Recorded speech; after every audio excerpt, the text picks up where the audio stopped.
ইফতারে কোন খাবারগুলো থেকে অ্যাসিডিটির সমস্যা হতে পারে সেই সম্পর্কে জেনে রাখুন। নাম্বার 1, অতিরিক্ত মিষ্টি বা চিনিযুক্ত খাবার যেমন জিলাপি, রসগোল্লা, অতিরিক্ত চিনিযুক্ত শরবত ইত্যাদি। এগুলো বেশি পরিমাণে খেলে হজমের সমস্যা হতে পারে, সেই সাথে পাকস্থলীর অম্লতা বাড়তে পারে।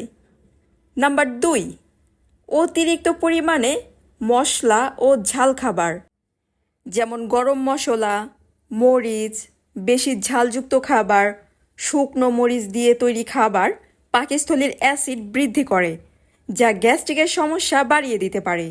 নাম্বার 3, অতিরিক্ত পরিমাণে তৈলাক্ত ভাজা পোড়া খাবার যেমন সিঙ্গারা, পুরি, সমুচা, বেগুনি, পেঁয়াজু, বিভিন্ন চপ।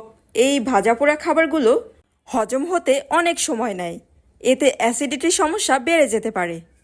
এর পাশাপাশি ইফতারে বিভিন্ন ধরনের কার্বোনেটেড ড্রিঙ্কস পান করলে অ্যাসিড রিফ্লাক্স হতে পারে।